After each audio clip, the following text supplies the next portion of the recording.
السلام علیکم پیارے دوستو، اللہ کے پیارے نبی حضرت محمد مصطفیٰ صلی اللہ تعالیٰ علیہ وسلم نے اپنی حیات زندگی میں 9 رمضان دیکھے ہیں، یعنی کہ 9 رمضان گزارے ہیں۔ 10ویں رمضان کے شروع ہونے سے پہلے آپ اس دنیا سے پردہ فرما گئے، یعنی کہ آپ اللہ کے پاس تشریف لے گئے۔ اس طرح سے آپ نے اپنی زندگی میں روزے فرض ہونے سے وفات تک 9 رمضان گزارے ہیں۔ پیارے دوستو، آج کی اس ویڈیو میں ہم بات کرنے والے ہیں کہ اللہ کے پیغمبر حضرت محمد مصطفیٰ صلی اللہ تعالیٰ علیہ وسلم کی سحری اور افطاری کیسے ہوتی تھی، یعنی کہ آپ سحری اور افطاری میں کیا کیا چیزیں کھانا پسند کرتے تھے، اور ساتھ میں ہم آپ کو پیارے نبی صلی اللہ تعالیٰ علیہ وسلم کی افطاری کا ایک ایسا واقعہ بھی بتانے والے ہیں جس کو سن کر یقیناً آپ لوگوں کا دل خوش ہو جائے گا۔ ظاہر سی بات ہے، آپ نے پیارے نبی صلی اللہ تعالیٰ علیہ وسلم کا نام سن کر اس ویڈیو کو لائک تو کیا ہی ہوگا، تو بس آپ اس ویڈیو کو آخر تک دیکھتے رہیے گا۔ اور آپ عاشق رسول ہے تو کمنٹ باکس میں یا رسول اللہ لکھ کر اس ویڈیو کو آگے شیئر بھی کر دے۔ تو چلیے دوستو شروع کرتے ہیں۔ دوستو، حضرت انس رضی اللہ تعالیٰ عنہ فرماتے ہیں کہ اللہ کے نبی صلی اللہ تعالیٰ علیہ وسلم مغرب کی نماز سے پہلے چند کھجوروں سے افطاری فرماتے تھے، یعنی کہ آپ تازہ کھجوروں سے افطاری کرتے تھے۔ اگر تازہ کھجور نہ ملتے تو پھر آپ خشک کھجور سے یعنی کہ سوکھے کھجور سے افطاری فرماتے، اور اگر کبھی خشک کھجور بھی نہ ہوتے تو پھر آپ چند چلو پانی پی کر افطاری کرتے تھے، یعنی کہ تھوڑے سے پانی کو پی کر آپ افطاری کرتے تھے۔ ایک اور حدیث پاک میں ہے کہ اللہ کے نبی صلی اللہ تعالیٰ علیہ وسلم ان کھجوروں سے یا پھر کسی ایسی چیز سے افطاری فرماتے تھے جو آگ کی پکی ہوئی نہ ہوتی تھی، جیسے کہ پھل اور فروٹس، یعنی کہ آپ اس طرح کی چیزوں سے روزہ کرنا یعنی افطار کرنا زیادہ پسند فرماتے تھے۔ اسی لیے یاد رکھے، تازہ کھجور سے افطاری کرنا یہ مستحب ہے، اور اگر تازہ کھجور نہ ملے تو خشک کھجور سے یعنی چھوارے سے روزہ کھولنا بھی بہتر ہے، اور اگر کبھی خشک کھجور بھی نہ ملے تو پھر پانی سے افطاری کرنا بھی ہمارے نبی صلی اللہ تعالیٰ علیہ وسلم کی سنت ہے، یا پھر اس کے علاوہ جوس یا دودھ کے ساتھ بھی روزہ کھولنا بہتر ہے۔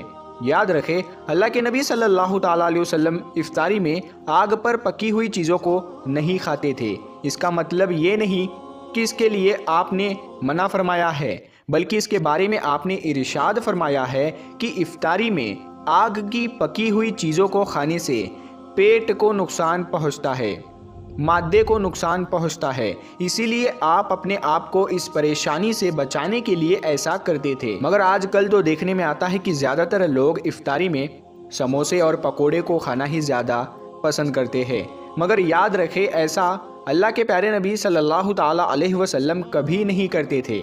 اس کے علاوہ دوستو، اللہ کے نبی صلی اللہ تعالیٰ علیہ وسلم جب سحری کھاتے تھے تو بالکل آخری وقت میں کھاتے تھے۔ ادھر حضرت بلال اذان دے رہے ہیں اور ادھر آپ آخری لقمہ کھا رہے ہیں، اور ادھر سورج نیچے ہوا یعنی کہ ڈوبا اور آپ نے اپنے منہ میں کھجور رکھی یعنی کہ افطاری کی۔ ایسا آپ اس لیے کرتے تھے تاکہ اپنے امت پر بھوک کا وقت کم سے کم آئے۔ ایک مرتبہ اللہ کے نبی صلی اللہ تعالیٰ علیہ وسلم سحری کے وقت میں بکرے کی سیری کھا رہے تھے، حضرت علی بھی آپ کے ساتھ میں تھے۔ اتنے میں حضرت بلال رضی اللہ تعالیٰ عنہ آئے اور عرض کرنے لگے، یا رسول اللہ صلی اللہ تعالیٰ علیہ وسلم، وقت ختم ہو گیا ہے، میں اذان دینے جا رہا ہوں، آپ برائے مہربانی کھانا پینا بند کریں۔ اور یہ کہہ کر حضرت بلال اذان دینے چلے گئے اور اذان دینے کی تیاری کرنے لگے۔ اتنے میں حضرت بلال کو خیال آیا کہ پتہ نہیں میرے نبی نے کھانا پینا بند کیا ہے یا نہیں، اسی لیے حضرت بلال واپس آ گئے اور آ کر دیکھا تو ابھی بھی اللہ کے نبی سحری کھا رہے تھے۔ یہ دیکھ کر حضرت بلال نے کہا، یا رسول اللہ، اللہ کی قسم سحری کا وقت ختم ہو گیا ہے، صبح ہو گئی ہے۔ تو یہ سن کر آپ صلی اللہ تعالیٰ علیہ وسلم نے اپنے ہاتھ نیچے کر لیے اور کہنے لگے، اے بلال، ابھی وقت باقی تھا، لیکن تیری قسم کھانے پر اللہ نے اس کو پہلے ہی نکال دیا کہ تیری قسم کہیں جھوٹی نہ پڑ جائے۔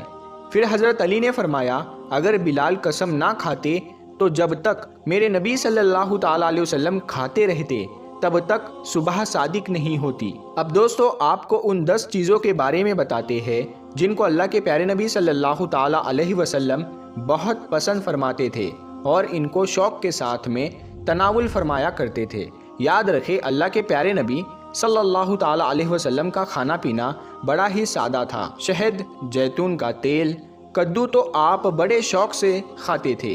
آپ اپنے منہ اور دانتوں کا بھی بہت خیال رکھتے تھے، اس وجہ سے آپ کچا پیاز اور لہسن کبھی نہیں کھاتے تھے۔ آپ پیاز اور لہسن کو ان کی بدبو کی وجہ سے ناپسند فرماتے تھے۔ یاد رکھے اللہ کے رسول صلی اللہ تعالیٰ علیہ وسلم کو اگر کوئی چیز یا کوئی کھانا پینا پسند نہ ہوتا تو آپ اس کو چھوڑ دیتے تھے، یعنی کہ اس کو نہیں کھاتے تھے، مگر اس چیز کو آپ برا نہیں کہتے تھے۔ حدیث پاک میں ہے کہ اللہ کے نبی صلی اللہ تعالیٰ علیہ وسلم کی عادت مبارکہ تھی کہ آپ کو جس قسم کا بھی کھانا مل جاتا تھا آپ اس کو تناول فرما لیتے تھے، یعنی کہ آپ وہ تمام کھانے جو خدا نے حلال کیے ہیں اس کو تناول فرما لیتے تھے۔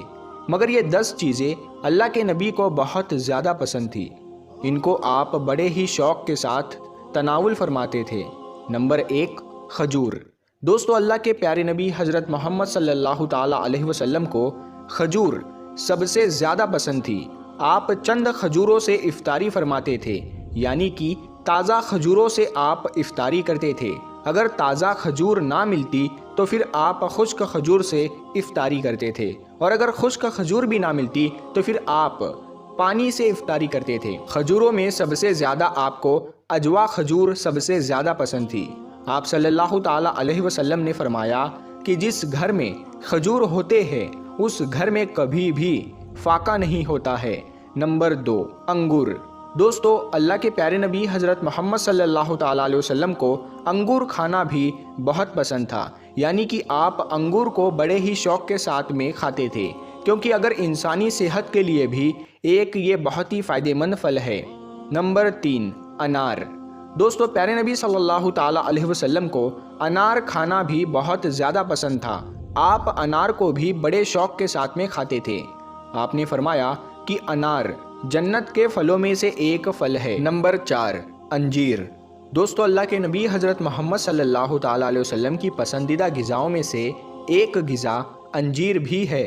آپ نے فرمایا کہ انجیر بھی جنت کے پھلوں میں سے ایک پھل ہے، کیونکہ جنت میں جتنے بھی پھل ہوں گے وہ انجیر کی طرح ہوں گے۔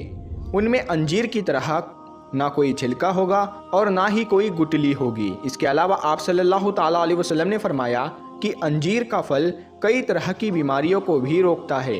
نمبر 5، تربوز۔ دوستو، اللہ کے نبی حضرت محمد صلی اللہ تعالیٰ علیہ وسلم کو افطاری میں تربوز بھی بہت زیادہ پسند تھا۔ آپ اکثر تربوز کو کھجور کے ساتھ میں ملا کر کھاتے تھے۔ حضرت عائشہ رضی اللہ تعالیٰ عنہا سے روایت ہے کہ رسول خدا صلی اللہ تعالیٰ علیہ وسلم اکثر تربوز کو کھجوروں کے ساتھ میں ملا کر کھاتے تھے۔ نمبر 6، دودھ۔ دوستو، دودھ بھی ہمارے پیارے نبی حضرت محمد صلی اللہ تعالیٰ علیہ وسلم کی پسندیدہ غذا میں سے ایک غذا تھی۔ آپ کو دودھ بہت زیادہ پسند تھا۔ آپ اکثر گائے اور بکری کا دودھ استعمال کرتے تھے۔ آپ دودھ کو کبھی خالص تو کبھی پانی میں ملا کر پینا پسند کرتے تھے۔ نمبر 7، شہد۔ دوستو، اللہ کے پیارے نبی صلی اللہ تعالیٰ علیہ وسلم کو شہد بھی بہت زیادہ پسند تھا۔ آپ اکثر شہد کا استعمال کرتے تھے، اور یہی نہیں، شہد کا ذکر قرآن پاک میں بھی کئی دفعہ آیا ہے۔ نمبر 8، گوشت۔ دوستو، پیارے نبی صلی اللہ تعالیٰ علیہ وسلم کو گوشت کھانا بھی بہت پسند تھا۔ آپ نے فرمایا کہ دنیا اور جنت دونوں جگہ میں سب کھانوں کا سردار گوشت ہوگا۔ آپ شوربے والے گوشت کو زیادہ پسند فرماتے تھے۔ حدیث پاک میں آیا ہے کہ اللہ کے پیارے نبی شوربے والا اور بھنے ہوئے گوشت کو زیادہ شوق سے تناول فرماتے تھے۔ آپ کو بکرا اور بکری، دمبا اور اونٹ کا گوشت سب سے زیادہ پسند تھا۔ نمبر 9، جو کی روٹی۔ دوستو، اللہ کے نبی حضرت محمد صلی اللہ تعالیٰ علیہ وسلم کو جو کی روٹی بھی بہت زیادہ پسند تھی۔ آپ اکثر جو کی روٹی کھانا پسند کرتے تھے اور بغیر چھانے ہوئے آٹے کی موٹی روٹی تناول فرماتے تھے۔ نمبر 10، چاول۔ دوستو، پیارے نبی صلی اللہ تعالیٰ علیہ وسلم کو چاول کھانا بھی بہت زیادہ پسند تھا۔ آپ چاول کو بھی بڑے شوق کے ساتھ میں کھاتے تھے۔ آپ صلی اللہ تعالیٰ علیہ وسلم نے فرمایا کہ اللہ نے چاول کے دانوں میں بہت برکت رکھی ہوئی ہے۔ تو پیارے دوستو، ہم امید کرتے ہیں اور یہ یقین کرتے ہیں کہ آپ کو یہ ویڈیو بے حد پسند آئی ہے۔ تو اس ویڈیو کو آپ ثواب کی نیت سے اپنے دوستوں کے ساتھ میں شیئر ضرور کریں۔